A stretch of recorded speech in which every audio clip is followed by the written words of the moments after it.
আসসালামু আলাইকুম সম্মানিত দর্শক, আজকে যে ঘাসটির সামনে দাঁড়িয়ে রয়েছি এটি হলো সেই আমেরিকান ক্যালসিয়ামযুক্ত ঘাস অর্থাৎ গুয়াতিমালা।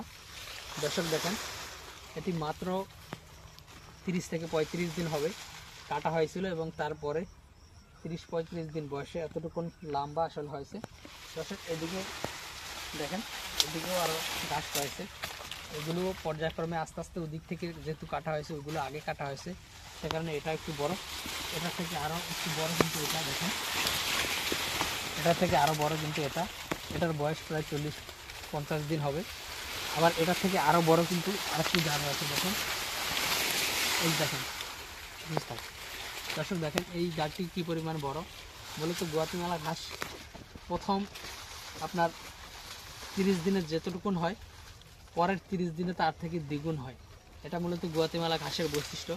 এটা আপনারা চাইলে 2 থেকে আড়াই মাস সময়ে একবার কাটার পরে কাটতে পারবেন এবং এটা ফলনের দিক দিয়ে বর্তমান বাংলাদেশের একটি সেরা ঘাস। এটা দেখেন এখানে যে গাছগুলো রয়েছে এগুলো খুবই কচি ঘাস, এসব ঘাস কেটে দিলে সম্পূর্ণ মেশিন ছাড়া গরু খেয়ে নেবে। তো দর্শকবৃন্দ, আমরা এই গুয়াতিমালা ঘাসের চারা এবং কাটিং দুইটাই বর্তমান সময়ে বিক্রি করে থাকি। আপনি যদি এই ঘাসের চারা বা কাটিং নিতে চান তাহলে অবশ্যই আমাদের স্ক্রিনে দেওয়া নম্বরে আমাদের সাথে যোগাযোগ করতে পারেন।